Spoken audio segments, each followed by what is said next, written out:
AHA Moments, perbincangan santai, penuh makna dan menginspirasi.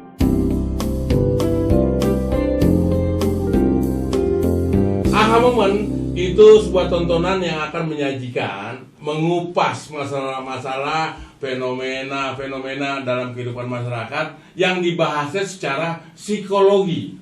Nah, seperti apa? Kita saksikan aja acara di AHA Moment. Dan kali ini narasumber kita adalah seorang wanita. Siapa dia? Langsung aja deh kita sapa aja. Selamat datang Mbak Tia. Halo, Mas Temon atau Kang Temon atau Bang Temon ya? Boleh, mau Mas, Kang, Bang boleh, asal jangan Mbak. Kalau gitu saya pilihnya yang Bang aja deh ya. Oke. Bang Temon. Gimana, sehat ya Mbak Tia ya? Alhamdulillah sehat. Mbak Tia, ini kan tayangan perdana nih di channel YouTube AHA Moment. Ya, makanya dipilih Mbak Tia karena memang sudah melalui kriteria yang sangat mumpuni untuk mewakili representasi dari seorang perempuan lah, kurang lebih gitu. Lagunya begitu Mbak Tia, ya. Nggak apa kan Mbak Tia? Oke, saya ikut Bang Temon aja. Iya siap.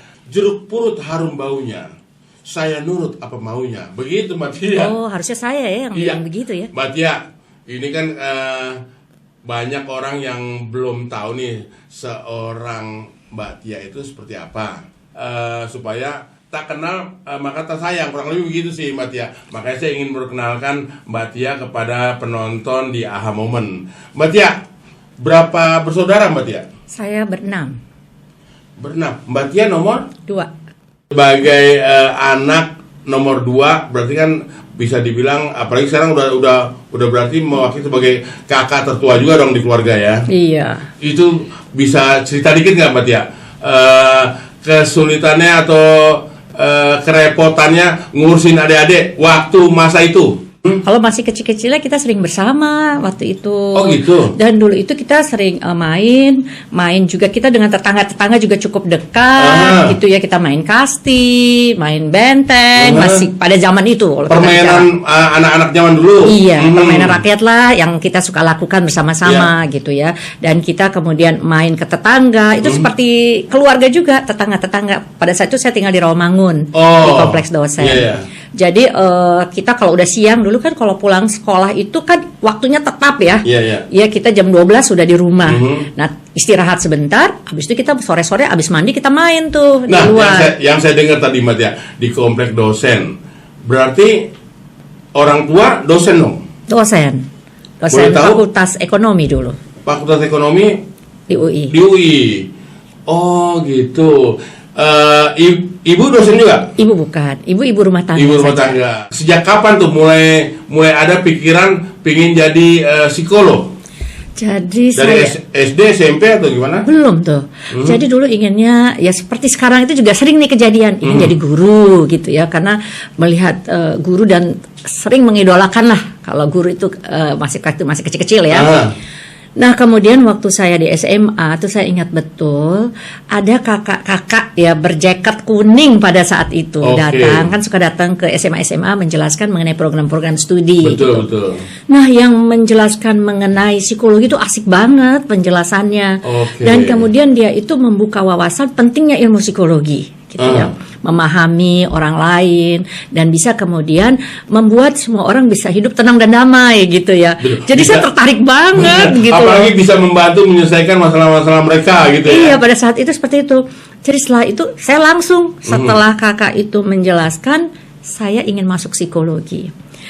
Dan kemudian pada saat itu karena ingin rumah kan deket ya, tidak jauh ya dari kampus ya.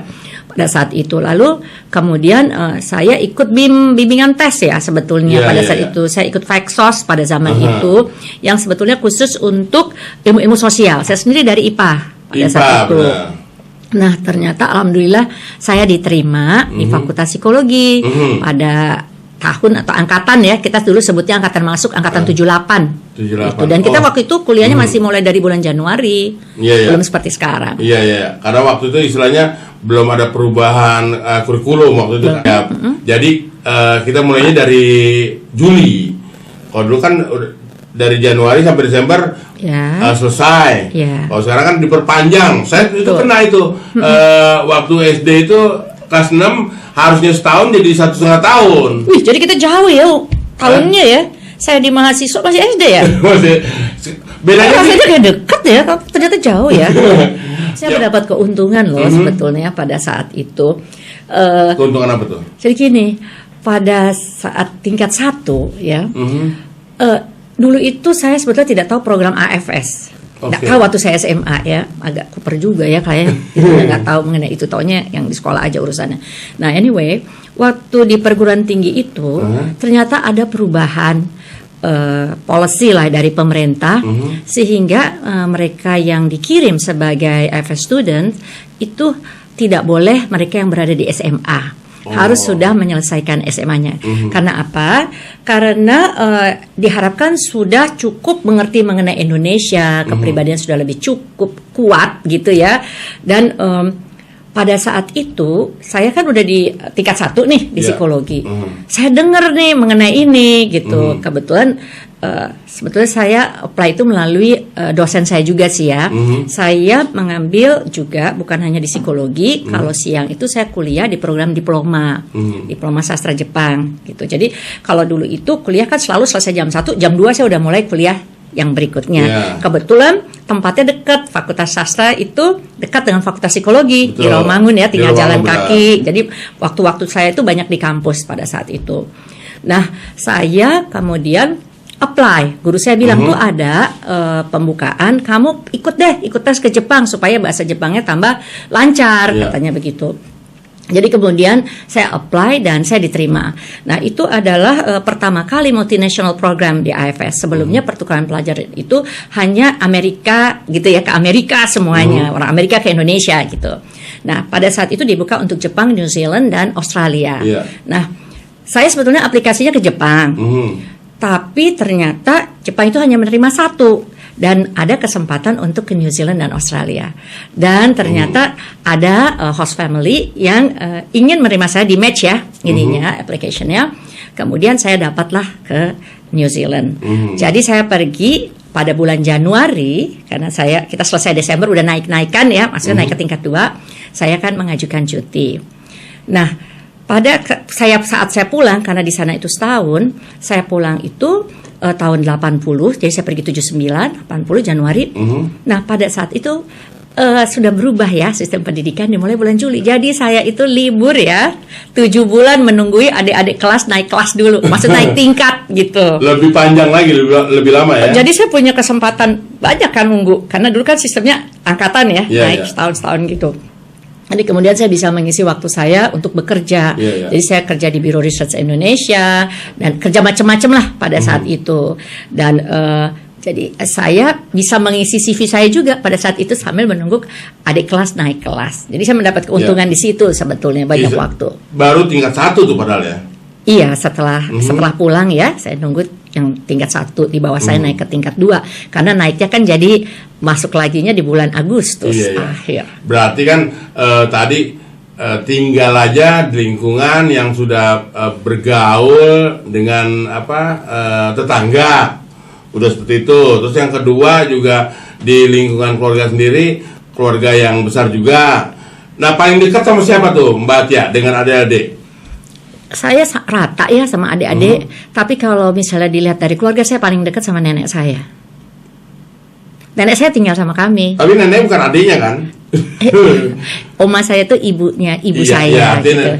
Ya kan bukan itu, adik. Betul. Berarti emang Mbak Tia ini bisa berbagi perhatian lah. Karena kan kadang-kadang kayak saya nih, saya sendiri aja keluarga besar pasti akan dekat sama saudara saya yang saya pikir mungkin satu pemikiran lah, satu gaya segala macam. Itu kalau di Mbak Tia enggak ya?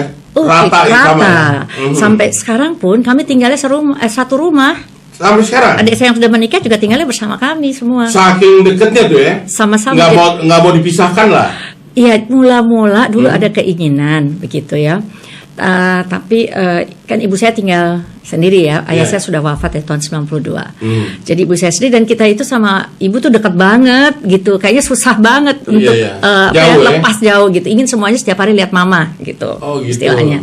Nah jadi dan kebetulan alhamdulillah suami-suami kita paham gitu. Suami saya, suami adik saya, suami adik saya yang satunya lagi Yeah. gitu ya. Jadi kami tinggalnya rame-rame. Tiada hari tanpa adik gitu. Oh gitu. Selalu Tapi bersama. suami-suaminya yang paham itu bukan suami-suami takut istri kan? Mudah-mudahan sih enggak ya. Akhirnya jadi paham. Mungkin diartikan jadi seperti itu. Mudah-mudahan sih enggak ya. Enggak. Nanti Ya. kita tanya sama suami kita ya. Ya boleh. Itu rumah kita mau ngurus bersama-sama rumah itu, dan rumah itu sudah rumah orang tua juga gitu. Jadi setiap hari sebelum saya pergi ke kemana pun juga seperti tadi juga, Ya. saya bukan hanya pamit sama suami saya, tapi kebetulan suami saya antar juga ya tadi. Iya. Saya pasti pamit sama adik-adik saya juga, dan saya selalu minta doa juga dari adik-adik saya kalau saya mau Luar jalan. biasa. Berarti persaudaraannya tetap abadi lah istilahnya gitu ya. Ya mudah-mudahan ya. Nah, Walaupun sekarang- kita tahu nggak ada yang abadi. Mbak Tia sendiri udah punya anak berapa tuh Mbak Tia? 2 Sekarang 2. anak saya 2. Punya anak 2, berarti punya ponakan 7, kurang lebih begitu ya. Itu gimana tuh Mbak Tia? Artinya itu kan ngumpul dalam satu rumah. Itu ada yang bandel-bandel juga atau gimana? Waktu kecil rumah rame, sekarang udah besar-besar semua, rumah tetap aja sepi. Kok Ya sepi? karena kalau udah pada kerja kan, Oke. kalau siang itu kosong gitu ya, tetap aja seperti itu gitu. Jadi yang sering ada yang perempuan-perempuan lah gitu. Oh, gitu. Adik saya satu ini handicap ya, yang belum menikah tadi. Nah ini adik saya yang saya betul-betul ini doa lah terutama ya, Iya, iya. adik-adik saya, kita harus saling mendoakan. Memang adik saya ini rajin sekali puasa Daud gitu. Mantap. Setiap hari pasti mengaji adik Iya, saya ini, dan jadi ya rumah tuh sepi. Kalau saya pergi, memang dia jarang pergi sih, ya lebih sering ada di rumah gitu. Jadi memang Mbak Tia itu mengatasi adanya perbedaan-perbedaan itu udah terlatih dari dulu ya. Sudah, dan alhamdulillah adik-adik saya nurut-nurut. Nggak gitu kan? ada yang kalau apa-apa Hah? ini selalu tergantung Kak Tia. Oh Gitu. Walaupun saya cenderung saya ini ya pilih aja sendiri, nggak apa-apa gitu ya. Tapi mereka selalu Membebaskan. begitu. Cuma mereka selalu begitu. Apa-apa ya tanya Kak Tia dulu gitu. Gitu, Suka gitu. Mm-mm. Jadi Tapi saya lihat sih so far ya nggak ada yang menghambat ya. Apa-apa juga kita biasa Iya. bicara bersama sih. Kalau pengambilan keputusan juga begitu. apa terkesan gini nggak? Karena Mbak Tia itu orangnya kakak yang tertua, jadi mereka takut terhadap aturan-aturan yang dibuat oleh Mbak Tia. Biasanya aturan yang ada sekarang pun kebanyakan aturan yang sudah ada dari dulu. Oh gitu. Apa yang biasa kita lakukan bersama Sebelum gitu. ada ponakan-ponakan. Waktu ada mama papa misalnya. Nah mungkin yang berbeda adalah misalnya ketika kita mengatur konsumsi sehari-hari gitu ya, dan juga mengenai kebersihan rumah seperti itu. Tapi ya itu standar lah kalau saya pikir. Iya. Nah, mengatur kebersihan rumah sendiri itu semuanya nurut juga tuh. Iya, karena kita semua masing-masing melakukannya masing-masing, urusan di kamar masing-masing, membereskan tuh kita masing-masing, Oh, nggak gitu, suruh orang. iya, iya. Di rumah saya tidak ada pembantu, udah lama kita tidak ada, baru aja sekarang punya 2 bulan. Belum masuk 2 bulan ada pembantu. Sebelumnya kita melakukannya ya bersama-sama, apapun juga pekerjaan. Iya, iya. Mbak Tia, dari mana sih asalnya dan suku apa sih? Saya, ayah saya kiri kanan Aceh, Oke. di Banda Aceh. Ibu saya, ayahnya dari Aceh, ibunya dari Kuto Gadang. Oh, Jadi gitu. oma saya tuh Kuto Gadang, dari Padang. Kalau Kuto dari Gadang. Aceh berarti Kuto Gadang. ada apa?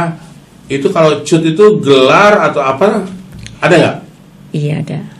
Nama lengkapnya Mbak Tia berarti apa? Cutrifa Mutia. Cut Rifa Mutia. Mutia. Iya. Oh, MEU dibacanya Miu. Iya. Mutia. Oke. Dari anak yang 2 tadi udah usia berapa ya? Boleh tahu nggak? Yang satu usia udah 32 ya. Yang abang ya. Yang satunya lagi dia beda 7 tahun. Oke. Akhirnya jadi 25 ya. Ada yang ikut nerusin Mbak Tia nggak sebagai Dalam hal- psikolog? Enggak Enggak. ada. Nah, Enggak. biasanya mereka curhat tentang apa nih? Kalau saya perhatikan ya, frekuensinya menjadi lebih berkurang ya. Ketika waktu SD, SMP gitu ya, itu banyak gitu ya, sering sekali tanya ini itu, SMA juga gitu ya, mengenai gurunya dicerita gitu, tadi gurunya gini, atau enggak ibunya temennya seperti itu. Nah sekarang ini justru enggak gitu. Nah yang enggak udah lewat aja. Yang tadi kayaknya di SD, SMP mereka sering curhat seperti itu. Nah kasusnya apa tuh Bunda? Nah umpamanya Bunda, Mbak Tia. Umpamanya gini, anak saya itu ingin sekali masuk program vokasi, ya, bukan masuk program sarjana. Dari dulu dia ingin, karena dia ingin cepat bekerja. Nah kemudian kan pengisian berkas-berkas ketika kita ingin masuk perguruan tinggi untuk jalur undangan kan emang isi sekolah. Nah itu ada keinginan dari gurunya untuk dia masuk S1 gitu loh. Terus sampai dia, aduh gimana ya Bun, tolong dong bilangin dong sama guru Ade bahwa Ade nggak mau masuk S1 gitu. Ade maunya masuk vokasi Bunda gitu. Kan Bunda psikolog pendidikan gitu bilangnya sama saya. Terus saya bilang, Dek, justru karena itu mendingan orang lain yang bicara, bukan Bunda gitu kan. Menghindari subjektif lah. Orang lain. Nah terus satu hari dia bilang begini, udah beres Bunda. Gimana, udah panggil orang? Enggak. Terus gimana? Adek yang bicara sama guru adek. Dia bilang begitu. Jadi akhirnya oke, dia masuk gitu, dan kemudian dia diterima gitu, dia senang banget. Emang nggak ada arahan dari Mbak Tia kepada si adek tadi, pada anaknya? Ya saya cuma bilang, coba orang lain yang dipanggil, mau Bunda panggil gitu. Terus dia bilang, nggak usah coba, dia bilang gitu. Terus waktu berapa hari kemudian dia datang, dia bilang udah beres Bunda. Anak saya ini asertif memang orangnya, dan agak tomboy gitu ya. Udah gimana deh? Ya ada yang ngomong sama guru Ade, dia yang jelasin katanya. Akhirnya gurunya ngerti. Mungkin itu karena dari gen-gennya juga ya. Bundanya seperti sekarang ini, jadi menurun lah pasti sedikit banyak ya. Itu percaya seperti itu dong ya, di dunia psikologi seperti itu ya? Ya pasti ya, saya pikir apapun juga setiap orang itu pasti mengintervensi kehidupan orang lain ya, sadar atau tidak sadar ya. Seperti ini pun juga misalnya kan terjadi sesuatu.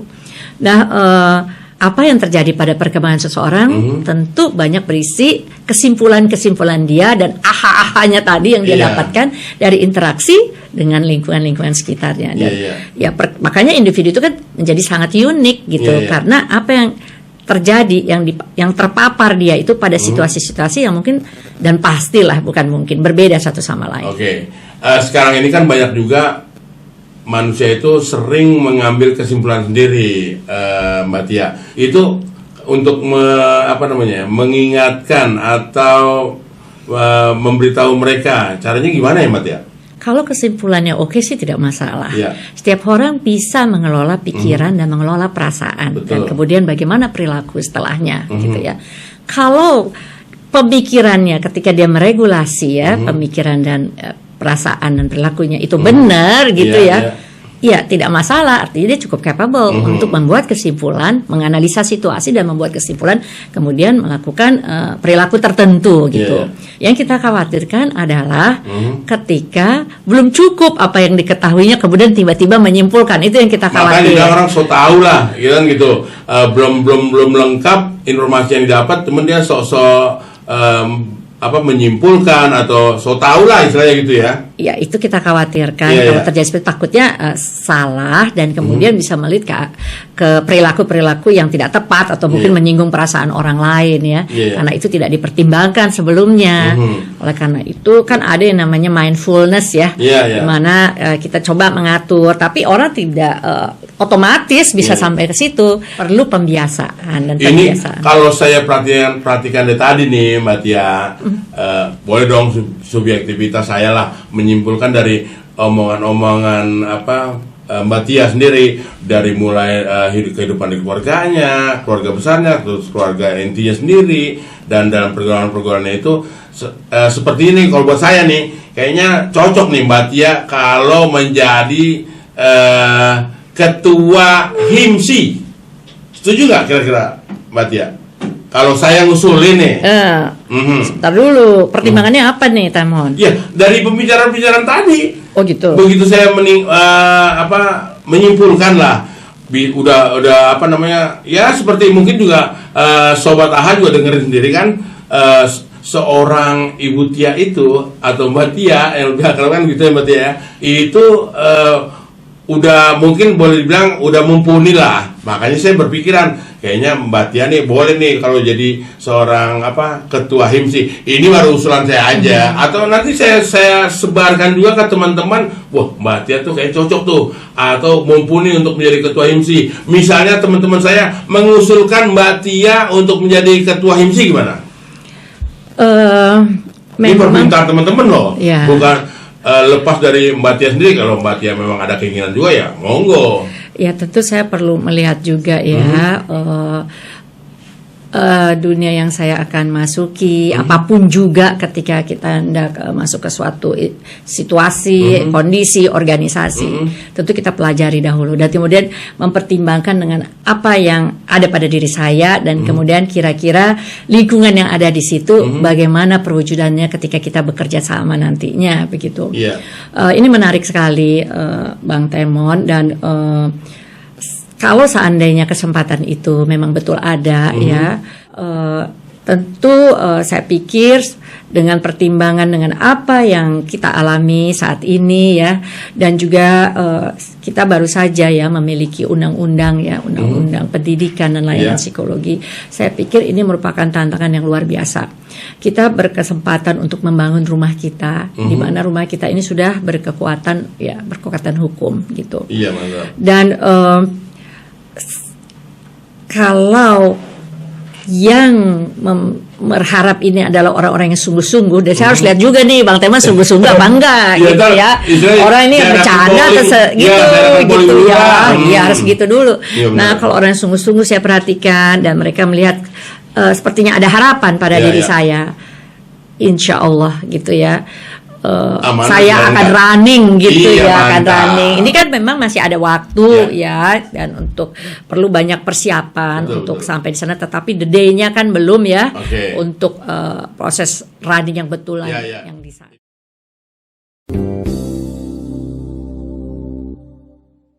Nah, menurut pandangan Mbak Tia terhadap psikologi yang ada di NKRI itu seperti apa, Mbak Tia? Psikologi dalam arti apa nih? Pendidikan psikologi atau layanan psikologi? Mbak Tia mau bahas satu-satu juga boleh, mau psikolognya, mau kurikulumnya, sok silakan Mbak Tia. Nah, saya melihat undang-undang kemarin itu memberikan amanah kepada kita untuk menyusun pendidikan psikologi ya secara lebih komprehensif. Di mana kita diamanahkan juga untuk membuka program spesialis dan subspesialis ya, yang sekarang ini kita belum miliki. Nah, ini kan merupakan ruang yang bagus ya untuk kita memikirkan kita memiliki keahlian-keahlian apa saja yang kemudian perlu diberikan pendidikan ya secara formal nantinya. Dan tentu untuk layanan psikologi perlu kita menyusun layanan yang berkualitas ya, karena dengan undang-undang ini yang terlindungi masyarakat dan juga pelaku ini psikolog ya, maupun mereka yang memberikan jasa psikologi. Jadi aturan turunannya perlu disusun ya, sehingga kita bisa nantinya lebih pasti kalau seandainya dalam perjalanannya ada yang tidak memberikan layanan berkualitas, apa yang harus kita lakukan, apa yang kita harus perbaiki. Mungkin juga ada sanksi yang perlu diberikan ya, karena itu tentu membuat orang menjadi lebih serius ketika memberikan layanan psikologi. Ya, nggak bisa main-main lah gitu ya. Nah, ini kalau saya mendengarkan jawaban dari Mbak Tia, kalau disimpulkan berarti ada sedikit belum puas dong Mbak Tia terhadap psikolog yang ada di Indonesia. Karena dengan adanya mungkin dengan ide-ide yang nanti Mbak Tia jalankan, makanya saya bilang kayaknya cocok banget nih Mbak Tia untuk menjadi ketua HIMSI. Itu gimana Mbak Tia? Ya, tentu untuk ini kita perlu bekerja sama semuanya. Kan lulusan psikolog juga banyak, sarjana psikologi juga banyak, dokter psikologi juga banyak gitu ya. Dan artinya kita perlu ya melihat potensi yang ada, potensi pada kita sebenarnya besar sekali. Betul. Gitu ya. Dan dengan potensi yang besar ini mestinya kita bisa menghasilkan karya yang lebih baik. Iya. Demikian juga di dalam pendidikan ya. Iya. Ini nanti akan cantik banget kalau saya pikir udah ada program spesialis dan subspesialis.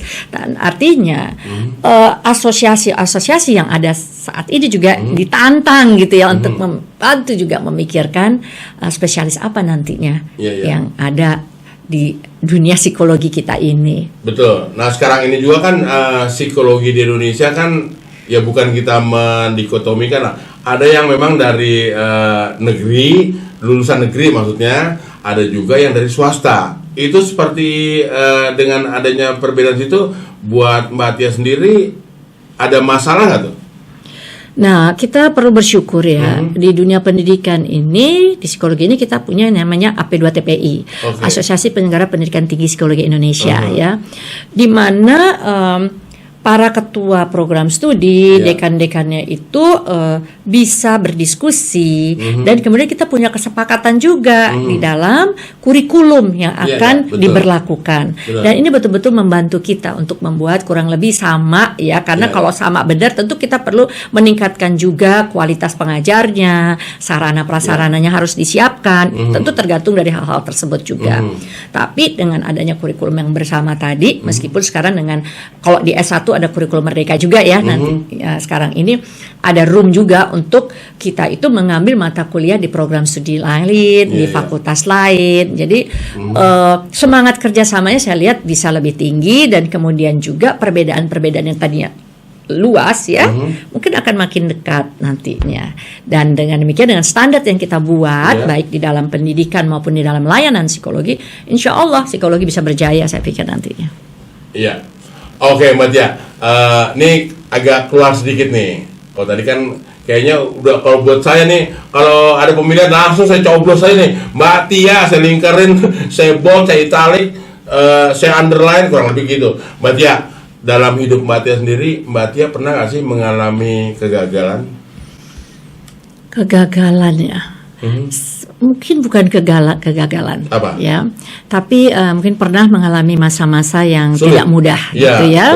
Tetapi ketika keluar udah selesai, itu ternyata menjadi cerita yang manis buat saya gitu ya. Ternyata ternyata saya merasa kayaknya lebih kuat dari ketika menghadapi masalah lain.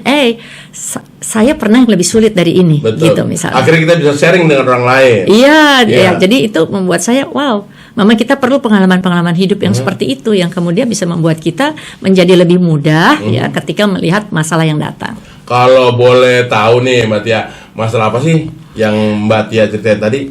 Kalau mau cerita sih, kalau nggak cerita juga nggak apa-apa. Saya desek. Karena gini, itu kan bisa menimbulkan inspirasi buat Sobat A sendiri yang menyaksikan tontonan ini, Mbak Tia. Jadi gini, waktu suami saya sekolah di luar, kan saya mendampingi ya. Pada saat itu suami saya sakit, sakit tulang belakang. Kalau sekarang kan sering kita dengar ya penyakit itu. Dan di mana pada saat sakit itu, tapi akhirnya dia harus mengambil keputusan operasi atau tidak, itu 50-50 ya chance-nya. Pada saat itu kami di Amerika. Nah, pada saat itu ya beasiswa sudah habis gitu semua, dan kita harus bayar rumah sakit gitu, dan untungnya di sana bisa cicilan gitu. Memang keluarga ingin membantu. Nah, namanya anak muda pada saat itu masih keluarga baru, jadi agak nggak usah gitu loh, ada kayak gitu nggak gitu ya, sebenarnya kita harus emang gue nggak sanggup kan. Ada kayak seperti itu mungkin ya, tapi maksudnya kita mau mencoba sendiri gitu kan. Nah, saya bekerja apa saja. Saya pernah jadi janitor, saya pernah kerja jadi babysitter, saya juga kerja. Jadi siang malam tuh saya kerja sebetulnya. Saya kerja di restoran Kokoro, dan itu restoran Jepang di situ, dan kemudian saya dipercaya juga untuk kasir ya, di situ di kasir dan di situ. Jadi hari-hari saya tuh kerja banyak, tapi mungkin karena pada saat itu masih muda, nggak capek gitu ya. Dan mungkin karena pada saat itu semangat jualnya tinggi. Iya, dan ini loh, kita kan nggak banyak tanggung jawab sosial yang lain ya kalau di luar ya. Jadi saya pagi udah datang tuh ya jam 7, karena ada orang-orang kerja di sana jam 8 ya di Purdue University. Jadi dia titipkan anaknya di saya gitu, dititipkan. Saya buat program pada saat itu. Nanti jam berapa anak harus apa. Saya bawa jalan juga. Iya, saya bawa main ayunan, saya bawa jalan, lihat airport, ke perpustakaan, anak-anak itu tergantung ya usianya berapa ya. Dan itu cukup banyak ya. Tapi saya ada hari, ada punya jam. Siapa yang datang jam berapa? Saya nggak mau lebih dari 6 orang lah sekali pegang gitu ya. Untuk tempat tinggal saya kan nggak besar juga di situ, Merit Student Housing. Nanti kalau udah pada pulang tuh udah dijemput kan jam 5, saya udah siap-siap pakai baju putih, celana hitam. Karena udah waktunya saya kerja di Kokoro ya. Jadi saya kerja gitu itu tapi nggak setiap hari.